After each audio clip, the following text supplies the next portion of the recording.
જ્યારે ઋષિકા નામની વિધવા યુવતીએ ભગવાન શિવના નશ્વર અવશેષોની પૂજા કરી ત્યારે એક માયાવી રાક્ષસ આવ્યો અને તેની પાસે રતિ દાન માંગવા લાગ્યો. તે છોકરી શિવ ભક્ત હતી અને તેની જાતીય ઈચ્છા નાશ પામી હતી. એકાગ્ર ચિત્તથી તે શિવજીનું નામ ભજતી રહી. દાનવે આને અપમાન માન્યું અને તેને માયાવી રૂપ બતાવીને તેને ડરાવતો હતો. તેથી હોકરીએ ભગવાન શિવને યાદ કરી બોલાવ્યા. ભગવાન શિવે દુષ્ટ દાનવનો નાશ કર્યો અને કન્યાને વર માંગવા કહ્યું. તે બ્રાહ્મણ યુવતીએ ભગવાન શિવની અતૂટ ભક્તિનું વરદાન માંગ્યું અને ભગવાન શિવને ત્યાં પાર્થિવ સ્વરૂપમાં રહેવાની પ્રાર્થના કરી. ભગવાન શિવે પોતાનું પાર્થિવ શરીર ત્યાં જ છોડી દીધું અને અંતર્ધ્યાન થઈ ગયા. તે દિવસથી આ સ્થળ નંદિકેશ્વર મહાદેવ તરીકે ઓળખાવા લાગ્યું. અંધકેશ્વર મહાદેવ. સમુદ્રમાં નિવાસ કરતા અંધકાસુરે ત્રિલોકને પોતાના વશમાં લાવીને દેવતાઓને ઘણી તકલીફો આપવાનું શરૂ કર્યું. પછી દેવતાઓએ ભગવાન શિવની સ્તુતિ કરી અને તેમની પાસે શરણ માટે આવ્યા. ભગવાન શિવે દેવતાઓને તેના પર હુમલો કરવાનો આદેશ આપ્યો. ભગવાન શિવ સ્વયં તેમના ગણો સાથે અંધકના રાજ્યમાં આવ્યા હતા. અંધકે ભયંકર યુદ્ધ કર્યું અને ભગવાન શિવે તેને ત્રિશૂળથી કાપી નાખ્યો. જ્યારે અંધકે ભગવાન શિવની સ્તુતિ કરી ત્યારે તેઓ પ્રસન્ન થયા અને વરદાન માંગવા કહ્યું. પછી અંધકે તેમની પાસે ત્યાં રહેવા માટે વરદાન માંગ્યું અને ત્યારથી તે સ્થાનનું નામ અંધકેશ્વર મહાદેવ પડ્યું. હટકેશ્વર મહાદેવ. એકવાર દારૂક વનમાં રહેતા ઋષિઓની પરીક્ષા કરવા માટે ભગવાન શિવ તેમના પ્રચંડ સ્વરૂપમાં હાથમાં જ્યોતિર્લિંગ પકડીને ઋષિઓની પત્નીઓ પાસે ગયા અને જાતીય ઈચ્છા વ્યક્ત કરવા લાગ્યા.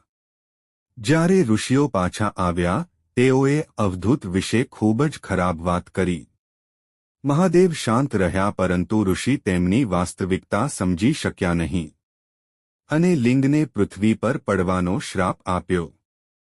પૃથ્વી પર પડ્યા પછી લિંગ આગની જેમ સળગવા લાગ્યું અને અહીં તહીં ફરવા લાગ્યું.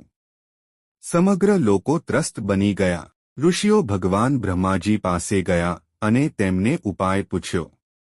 બ્રહ્માજીએ કહ્યું કે તમે દેવી પાર્વતીની પૂજા કરો. ઋષિઓએ શાસ્ત્રો અનુસાર ભગવાન શિવ અને પાર્વતીની પૂજા કરી. શિવજીએ કહ્યું કે જો પાર્વતી તેને ધારણ કરે તો તમારા લોકોના દુઃખ દૂર થઈ શકે છે. હટકેશ્વર મહાદેવ તરીકે સ્થાપિત આ સ્વરૂપ કહેવાય છે. બટુકેશ્વર મહાદેવ. દધીચી બ્રાહ્મણની પુત્રવધૂ ખરાબ સ્વભાવની હતી, જેના કારણે તે ક્યાંય રહી શકતો ન હતો. એક સમયે દધીચીના પુત્ર સુદર્શને શિવરાત્રિના દિવસે તેની પત્ની દુકુલા સાથે સહવાસ કર્યો હતો અને સ્નાન કર્યા વિના શિવની પૂજા કરી હતી. ભગવાન શિવે તેને જડ બનવાનો શ્રાપ આપ્યો. આનાથી દુઃખી થઈને દધીચીએ માતા પાર્વતીને પ્રાર્થના કરી, જેનાથી ભગવતી પ્રસન્ન થયા અને તેમને પુત્ર બનાવ્યા.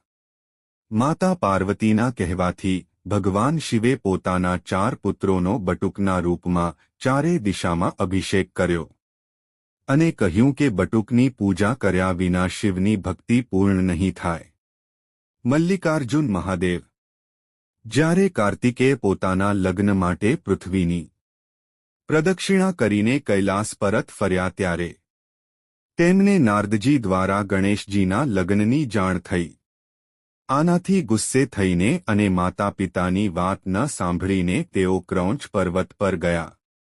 ભગવાન શિવે દેવર્ષિઓને કુમારને સમજાવવા મોકલ્યા, પણ કુમાર સંમત ન થયા. પછી ભગવાન શિવ પોતે માતા પાર્વતી સાથે ત્યાં ગયા. પરંતુ તેમના માતા પિતાના આગમનની વાત સાંભળીને કુમાર ત્યાંથી 3 યોજન દૂર ચાલ્યા ગયા. જ્યારે ભગવાન શિવ અને માતા પાર્વતીને ત્યાં કુમાર ન મળ્યા ત્યારે તેઓએ અન્ય સ્થળોએ જવાનું વિચાર્યું, પરંતુ પહેલા ત્યાં પ્રકાશ સ્થાપિત કર્યો.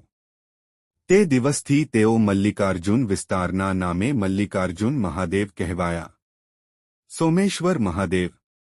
દક્ષે પોતાની 27 પુત્રીઓના લગ્ન ચંદ્રમા સાથે કર્યા હતા, પરંતુ ચંદ્રમાએ તેની પુત્રી રોહિણી પ્રત્યે વધુ લગાવ દર્શાવ્યો. આનાથી બાકીના 26 અપમાન અનુભવવા લાગી. જ્યારે તેઓએ તેના પતિ વિશે તેના પિતાને ફરિયાદ કરી ત્યારે દક્ષે તેના જમાઈને સમજાવ્યું, પરંતુ તે પ્રયાસ નિષ્ફળ ગયો. ચંદ્ર રોહિણી સાથે જ જોડાયેલો રહ્યો. ત્યારે દક્ષે ચંદ્રને ક્ષીણ થવાનો શ્રાપ આપ્યો. દેવતાઓ ચંદ્રના દુઃખથી દુઃખી થયા અને બ્રહ્માજી પાસે શ્રાપનો અંત લાવવાનો ઉપાય માંગ્યો. બ્રહ્માજીએ કહ્યું કે મહાદેવની પૂજા કરવી આ એકમાત્ર ઉપાય છે. આના પર ચંદ્રે 6 મહિના સુધી ભગવાન શિવની આરાધના કરી અને જ્યારે ભગવાન શિવ તેમની સમક્ષ પ્રગટ થયા ત્યારે તેમણે ચંદ્રને વરદાન આપ્યું કે તે દરરોજ એક બાજુએ એક તબક્કાનો ઘટાડો અનુભવશે અને પછી તે દરેક બાજુએ વધશે.